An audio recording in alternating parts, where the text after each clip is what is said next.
سائل يقول: أنا رجل متزوج أعمل في شركة وطنية وأملك سيارة أقوم كل مساء بتوصيل زميلتي. إيه، الله الله الله، عنده زميلته يوصلها. وعلى ما توصل زميلك وما عندكش في الشركة هذه كاع واحد زميلك مسكين مش حق توصله، صبت غير زميلتك توصلها. روح كمل واش حبيت تقول. أقوم كل مساء بتوصيل زميلتي في العمل كمساعدة لها فقط وبنية صافية. الله الله الله، نية صافية، يا يوصل زميلته للدار وبنية صافية تماما. أحميها من الشارع. الله أكبر، شوف يا رجال، يا عنتر بن شداد يحميها من الشارع.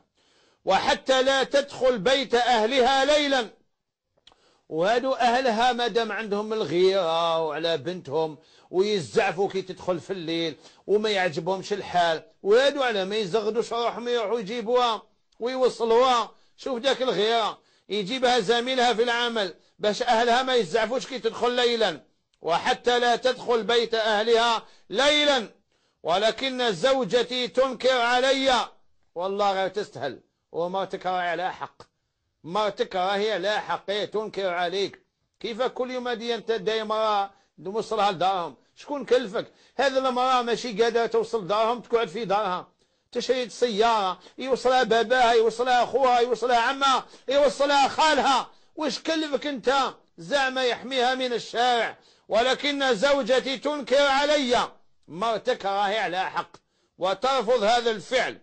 فمن منا على حق؟ مرتك هي اللي على حق، مرتك هي على حق. وبالك لو كان نبحتوا عليك نتايا نصيبوا مرتك هذه وقيلا عمرك ما ديتها تحوس ولا ركبتها في السياره، ولا لو كان تقول لك بالك اديني شوفي ما تقولها لا راني مشغول.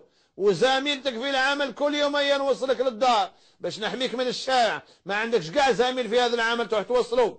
وهل أؤثم إذا تركت زميلتي تذهب وحدها في الشارع؟ لا إثم عليك. يا سبحان الله، يا سبحان الله. راحوا لقطوطة قالوا لهم عسوا الناس السردين، لقطوطة يعسوا لكم السردين. حسبنا الله ونعم الوكيل. اتق الله ولا تفعل هذا.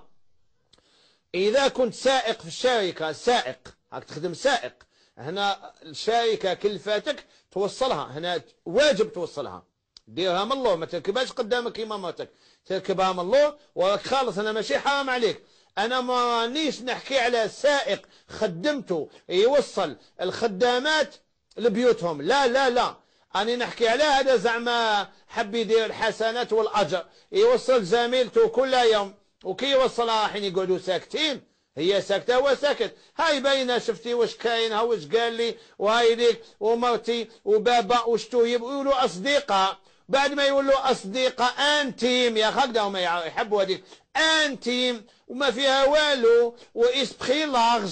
ومن بعد بالمده